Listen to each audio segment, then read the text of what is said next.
हम सबका मार्गदर्शन करें आदरणीय जितेंद्र मीणा जी। जोरदार तालियों से स्वागत कीजिएगा।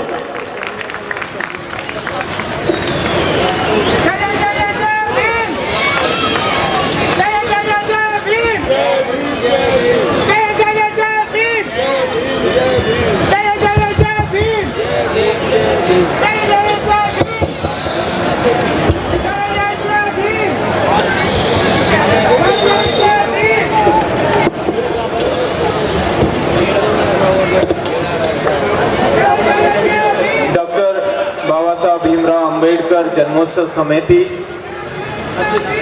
और तमाम आयोजकों का मैं शुक्रगुजार हूं और आप तमाम साथियों को क्रांतिकारी जय भीम पेश करता हूं। फूल जोहार, इंकलाब जिंदाबाद, जय फूले, जय भीम।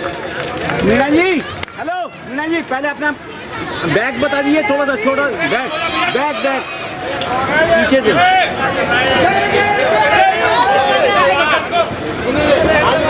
ये भैया भीम के नारे अभी थोड़ी देर बाद लगाइएगा, जरा सुनिए प्यार से।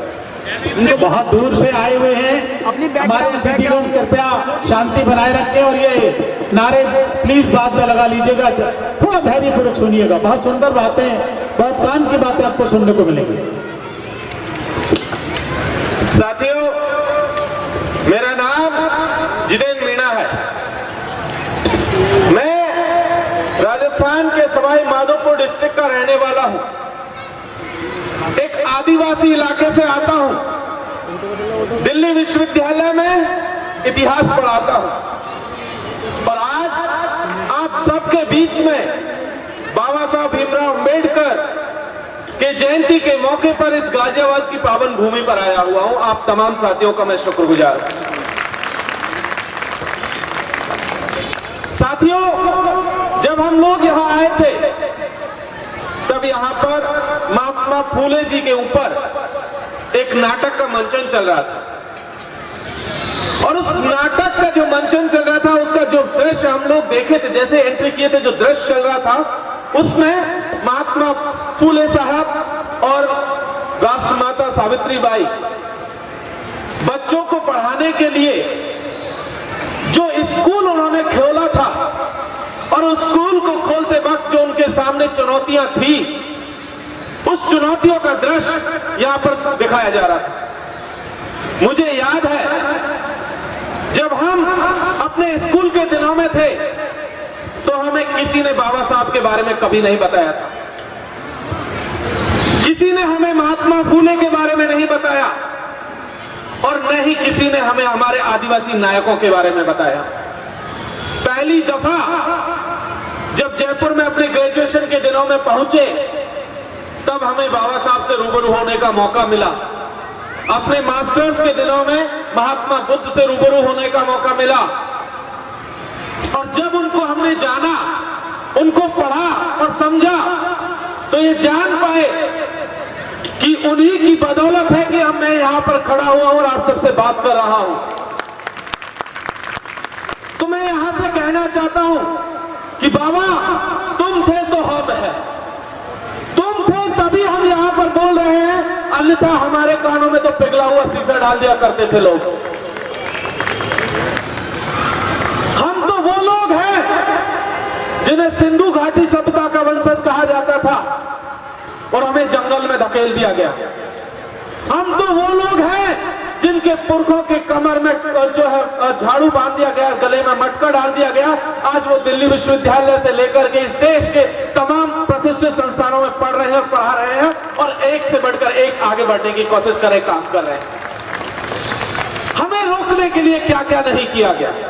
हमने देखा यहाँ पर महात्मा फूले साहब का संघर्ष, हमने सुना बाबा साहब का संघर्ष, लेकिन उस संघर्ष के बावजूद भी एक चीज हमें याद में रखनी है और वो कांसीराम साहब एक बात कह करके गए थे।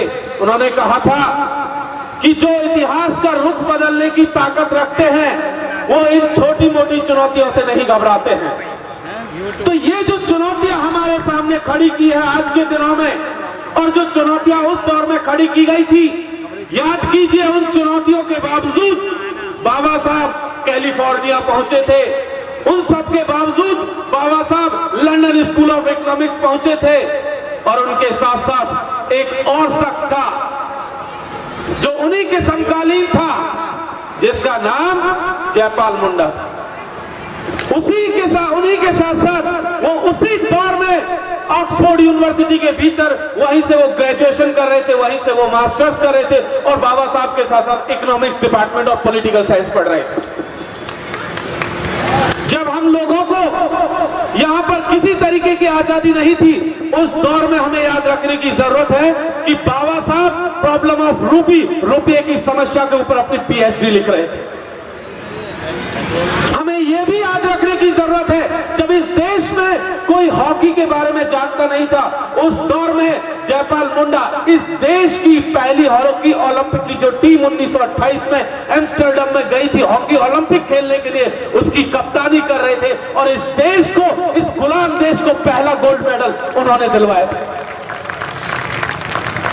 हमें एक भी चीज और याद रखने की जरूरत है, जब एक तरफ बाबा साहब मजदूरों के लिए काम कर रहे थे, लॉ की अपनी पढ़ाई कर रहे थे, उन्हीं के साथ साथ जयपाल मुंडा उन्होंने आईसीएस की परीक्षा दी। मैं इसलिए बता रहा हूं कि हमारे लिए जब हम लोग बहुजन यूनिटी की बात करते हैं तो हमारे लिए जानना ये बहुत जरूरी है कि हमारे वो कौन कौन पुरखे हैं और उन्होंने किस तरीके की लड़ाई हमारे लिए लड़ी और किस तरीके की विरासत वो हमारे लिए छोड़ करके गए हैं और कौन सी विरासत है जिसको हमें आगे लेकर के जाना है। इसलिए ये जानना बहुत जरूरी है। 1926 में आईसीएस की परीक्षा, जिसे आज की तारीख में आईएएस हम लोग कहते हैं, उस परीक्षा को पास किया जयपाल मुंडा ने। इंटरव्यू में 300 में से 300 नंबर पाए, लेकिन इस हॉकी के ओलंपिक्स के चलते, इसकी कप्तानी के चलते अंग्रेजों ने एक ही ऑप्शन दिया था कि या तो आप इस गुलाम देश की जो हॉकी टीम है उसकी कप्तानी करेंगे या फिर आप आईसीएस की नौकरी करेंगे। और उस महान विभूति ने आईसीएस की नौकरी को लात मार दी, इस देश की हॉकी टीम की कप्तानी को स्वीकार किया था। ये चीज हमें याद रखने की जरूरत है। जब बाबा साहब लंदन के भीतर अपनी पढ़ाई कर रहे थे और इस देश का मुस्तकबिल लिखने की तैयारी कर रहे थे, तब इसी देश में एक और दूसरा भीम था जिसका नाम था कोमरम भीम। कोमरम भीम आज का तेलंगाना, महाराष्ट्र, आंध्रा, उड़ीसा और छत्तीसगढ़ का जो इलाका आता है, गोंडवाना का इलाका, उस गोंडवाना के इलाके में वो भी एक आंदोलन कर रहा था। और वो आंदोलन क्या था? जल, जंगल और जमीन का आंदोलन।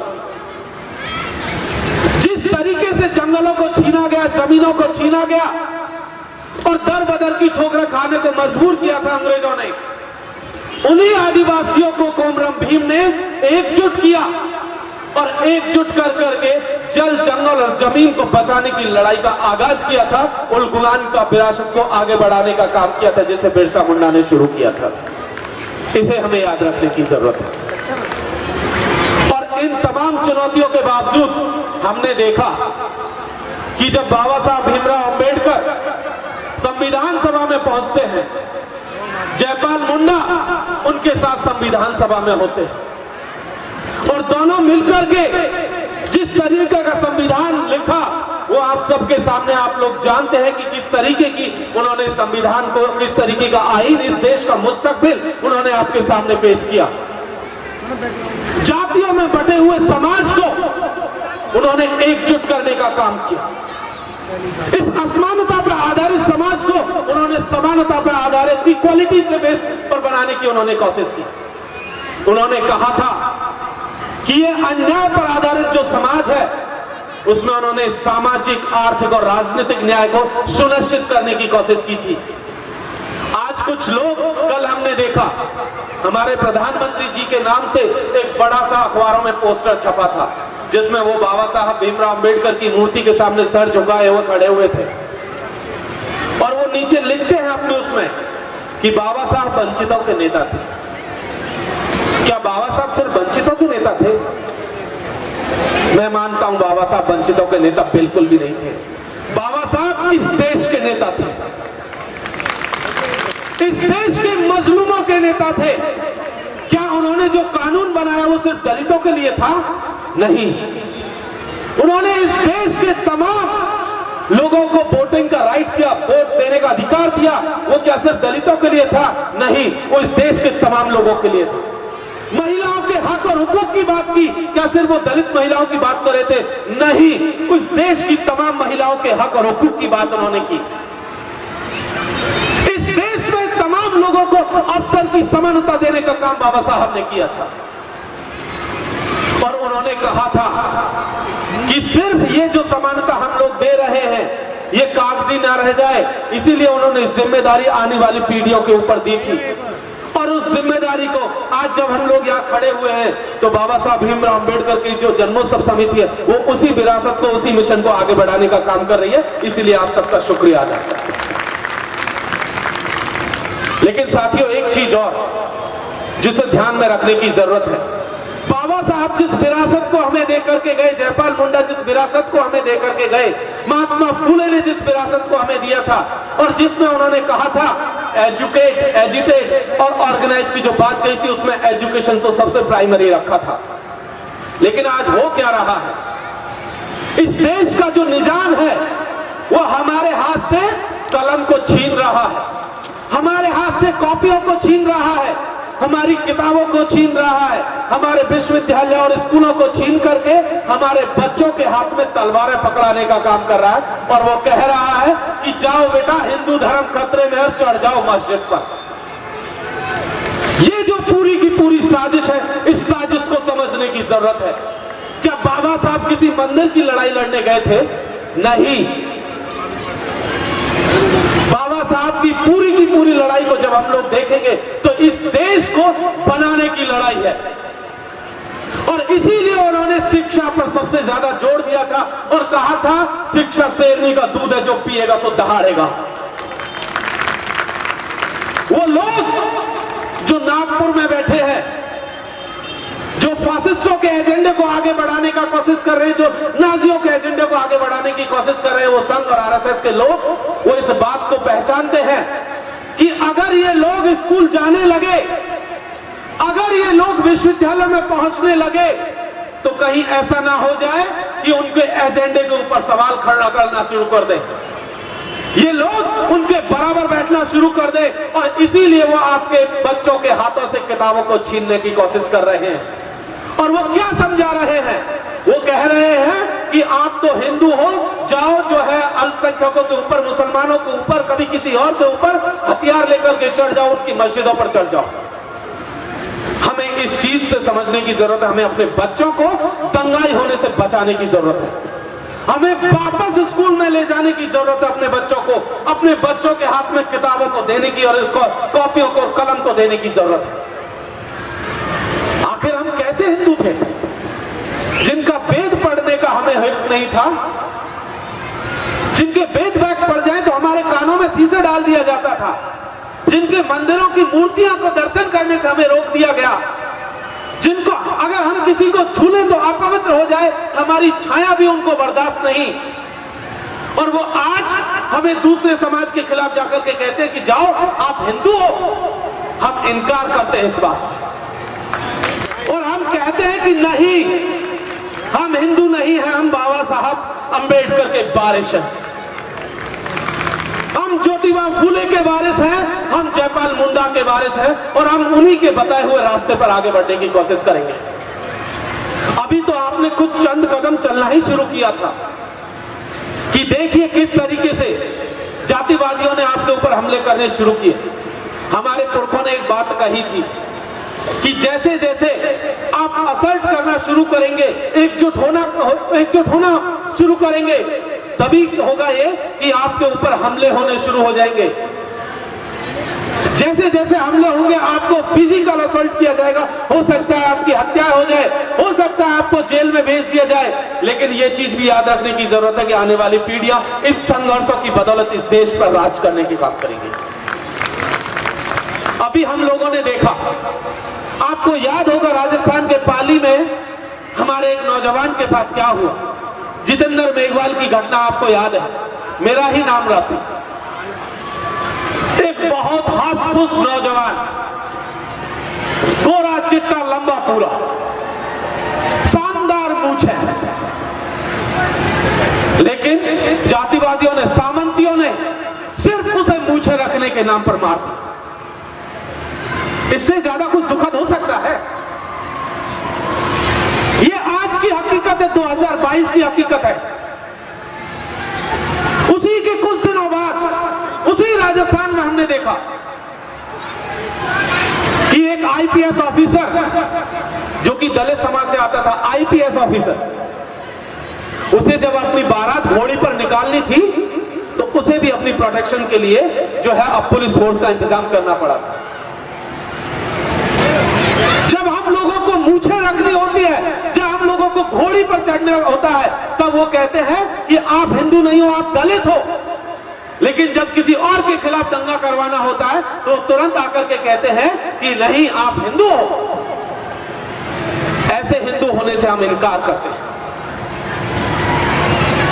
हमें बाबा साहब का वारिस होना मंजूर है, लेकिन ऐसा हिंदू होना हमें बिल्कुल भी मंजूर नहीं है।